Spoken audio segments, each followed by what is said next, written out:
What if I told you that sometimes the scariest costumes aren't the ones people wear to parties? They're the ones predators use to hunt. These 3 stories aren't your typical trick or treat gone wrong. These are certified nightmare fuel, and they all happened on Halloween night. Story 1, The Tactical Team, Halloween 2023. There's this 22-year-old community worker who's absolutely exhausted. After running a full-day festival for kids, he goes home ready to crash, but then his 15-year-old sister hits him up. She needs him to take her and their 11-year-old nephew trick-or-treating because nobody else wants to do it. He isn't feeling it at all, but he's that cool big brother, right? So he throws on some clothes and heads out. His sister's dressed as Raven from Teen Titans, full white makeup and everything. The nephew's rocking a Sub-Zero costume. They hit up this busy neighborhood, and honestly, it's going perfect. People are friendly, candy's flowing. There's even this old man who gives out hot dogs and soda instead of candy because he wants kids to have actual protein. Respect to that guy. Everything's vibing until they're walking back to the car. The neighborhood's gotten quieter. That's when he looks across the street and sees something that immediately sets off alarm bells. There's someone dressed in all black, standing in a yard with no porch lights on, just standing there. Hooded cloak, black outfit, mask covering their entire face. He can't even tell if it's a man or woman, but this person is clearly staring at them. He tells his sister and nephew to stay close and quietly points out the suspicious person. The nephew laughs it off, thinks it's just someone trying to scare people. But the sister, she looks worried because she knows something the nephew doesn't. Her brother carries a Glock in his backpack, and when he says stay close, he's dead serious. They start walking away, but then he hears it. Heavy footsteps behind them, boots hitting concrete. He turns around and gets a better look. Same all-black outfit, but now he can see tactical vests, tactical boots, black pants tucked into the boots, and a full spandex mask completely covering the face. This just got real. When you see someone dressed like that, first thing that comes to mind is, they're armed. He whispers to the kids to keep walking. Don't stop. Don't look back. The person is following them right now. He tells them to keep their composure because the last thing they want is to alarm this person or set them off. They keep moving, doing occasional glances. The person maintains the same distance, but keeps following. When they finally get to the car, this stalker is still coming their way. That's when he makes a bold move. He pulls out his Glock and points it at the person, demanding to know why they're following them. The person raises their hands like they didn't expect this, then slowly removes their mask. It's a woman, looks to be in her 30s. She takes off the mask but doesn't answer, just stares at him blankly. He asks again, gun still pointed. Why are you following us? What she says next makes zero sense. In this almost robotic tone, she claims she's an undercover cop. Says there was a break-in report. That's why she was standing outside that house. When he looked at her funny, she assumed he was the one who did it.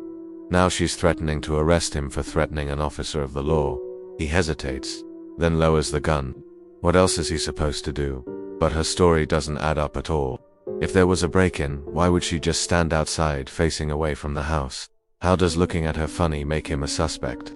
Why would someone who broke into a house casually walk through the neighborhood? And what undercover cop wears a hooded cloak? So he asks her straight up, if you're undercover, why are you in full tactical gear? Wouldn't that give away that you're law enforcement? And what's with the cloak? She doesn't answer, just stares at him again, but this time her expression changes. There's something malicious in her eyes, like she's irritated he didn't believe her, and she's deciding what to do next. The kids stay completely silent through all of this, then she smiles, this creepy, unsettling smile. And she says something that makes his blood run cold. If you didn't have that gun, this night would have ended a hell of a lot different for you. Right as she finishes saying that, he notices 4 figures suddenly emerge from between the houses, walking toward them, all of them wearing tactical gear, no cloaks. He instantly tells the kids to get in the car, keeping his eyes on the woman and the figures. Once the kids are in, he jumps in and drives off. As he's leaving, the woman is still standing. They're smiling. The others, 3 men and 1 woman, have blank, emotionless faces, like they don't even have souls. The whole car ride back is silent. Everyone's in shock.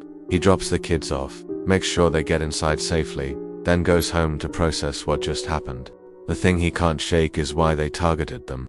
The neighborhood was full of people, so why them? But it doesn't end there. A few days later, he gets a text from an unknown number. Just a photo, no words. The picture is of his car, taken in the parking lot of his apartment complex. He contacts the police, tells them everything. They take the report but say they can't investigate unless a direct threat was made. Typical. Out of curiosity, maybe stupidity, he goes back to that house where he first saw the woman. A man in his 40s answers. He asks if they experienced a break-in on Halloween. The guy looks confused, says no, he went to bed early, didn't notice anything strange, has no idea what he's talking about. At that point, he already knew the undercover cop story was fake, but now it's confirmed. Whoever that woman and those people were, they somehow knew his phone number and where he lived. Was it not a random encounter? Were they watching him for a while? Were they planning something that night, and his being armed threw them off? He had to go to therapy and install a Ring camera just to feel safe again. No contact from unknown numbers since nothing else has happened since that picture. But he still thinks about that night, and his takeaway. Being armed that night probably saved their lives. Story 2. The resort. This one happened when this kid was 12 years old. His family was staying at a small family resort about an hour from home. His parents wanted to do something different that year. Instead of the usual neighborhood trick-or-treating, the resort was holding a Halloween celebration that weekend with activities, games, and a haunted hayride. It wasn't a big place, maybe 10 cabins, a main lodge, a small lake, and a long open field, surrounded by woods on all sides. During the day it looked peaceful, but once it got dark, the woods looked black and creepy. They checked in early afternoon. The kid could smell campfire smoke and candy apples. Kids were already running around in costumes. His parents said the hayride was starting around 7, with games before that. They had booths with ring toss, costume contests, pumpkin carving, everything decorated with orange lights and fake spiderwebs. The kid met another 12-year-old named Ryan, wearing a skeleton costume. They played games together, got candy. As it got closer to 7, families started walking over to the hayride area. The tractor pulling the wagon was parked near a big barn with hay bales for seating. Maybe 20 people got on. The driver wore a scarecrow mask and workers dressed as zombies would jump out during the ride. The ride started out fun, dark by then, torches lighting the dirt trail. The tractor moved slowly. Through the woods, people in costumes appearing from behind trees. Everyone laughed and screamed. But about halfway through, something made the kid uncomfortable. They were passing through a darker part of the trail. The tractor slowed down. He looked toward the edge of the woods and saw a man standing just outside the torchlight. He wasn't part of the hayride cast. The kid could tell immediately. Black jacket, jeans, baseball cap pulled low over his face. Just standing there, not moving, hands in pockets, watching. The kid made eye contact with him, or at least thought he did. Even though his face was shadowed, he could feel the man's eyes locked on him. He looked around to see if anyone else noticed. No one did. When he looked back, the man was still there in the exact same position. He tried to ignore it for the rest of the ride, but kept thinking about him. When the hayride ride ended, he looked back one more time. The man was gone. He didn't mention it to anyone. Figured maybe he imagined it. They went back to the lodge. With more games and food, his parents sat by a bonfire while he and Ryan collected candy. Everything seemed normal again. About an hour later, he saw him again. He and Ryan were standing near the snack table when he noticed someone off to the side of the crowd. Same man, not close, maybe 30 feet away, standing near the tree line, watching. Again, there were lots of people around, so it felt strange he'd just be standing there alone. The kid's stomach tightened when he realized the man was looking in his direction. He tried to get a better look at his face. Short beard, hat with some kind of logo. He nudged Ryan and told him about the guy. Ryan said, maybe he's a worker or someone's dad. But the man wasn't talking to anyone, just standing there. A few minutes later, he was gone again. Around 9, most little kids had gone back to their cabins. The event was winding down, but he and Ryan still had energy. They decided to walk around before going in. There was a trail behind the cabins that led into the woods. Ryan said they should go a little way in to do something scary before the night ended. The kid didn't want to go too far, but they had flashlights and he didn't want to look like a coward. They walked down the dirt path together, laughing and daring each other. The farther they went, the quieter it got. Sounds from the resort faded until it was just their shoes crunching. They only went maybe 200 feet in when they stopped near a clearing. There was an old wooden sign that said private property. They started throwing small rocks at it, joking around. Then they both heard it. Footsteps. Heavy, slow footsteps coming from behind them, deeper on the path. They froze and turned around. Ryan whispered maybe it's another kid, but it didn't sound like a kid. It sounded like an adult with weight. The kid shined his flashlight down the path.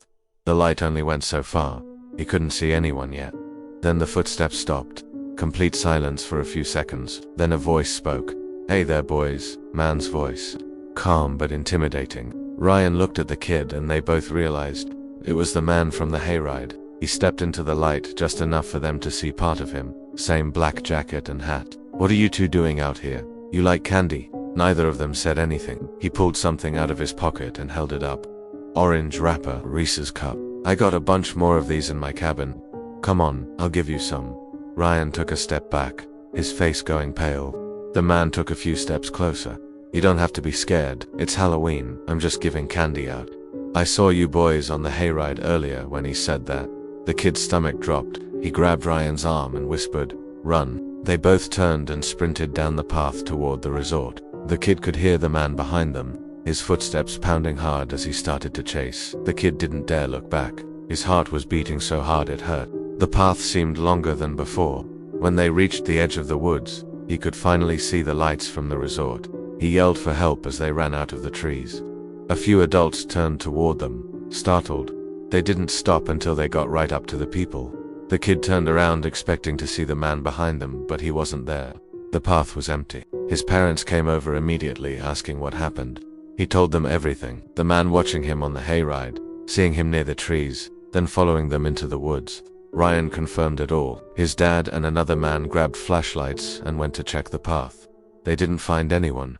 Workers searched too. He was gone. The resort staff called the police. They arrived about 30 minutes later and took statements. They checked the area, notified nearby cabins to keep an eye out. That night, his parents didn't let him out of their sight. They stayed in the cabin with the door locked. He couldn't fall asleep for hours. Every noise outside made him jump. The next morning, police came back and said they searched the property but didn't find anyone matching the description. No vehicles reported missing. No one fitting that description had checked in. They thought maybe it was a trespasser from outside the resort. They left later that day. The kid remembers staring out the car window as they drove past the woods, half expecting to see the man standing there again. For weeks after, he kept thinking he saw him on the side of the road, outside stores, once at his school parking lot. But it was always someone else, or at least he hopes it was. Ryan kept in touch for a while, said he couldn't sleep for days after it happened. Nothing ever came of it. The police never called again. The man was never identified or caught. Now he's older, and when he thinks about that night, what scares him isn't what the man did. It's what he could have done if they had believed him for even a second. If they had walked toward him instead of running. He doesn't think he'd be here to tell this story. And every Halloween since, whenever he sees someone standing alone at the edge of a crowd, he always thinks of that man. Story 3. The Persistent Intruder. This one's from a guy named Roger. Happened 3 years ago when he was 26, working a boring office job. He was the new guy, getting stuck with all the shifts nobody wanted. When Halloween rolled around, he was excited. It's his favorite holiday. He wanted to enjoy a night of seeing kids be kids and chilling at home watching movies. He was living alone in a small house on the outskirts of town. His girlfriend was out of town with her parents. It wasn't isolated exactly. He had neighbors, but the street got really quiet once trick-or-treating hours ended.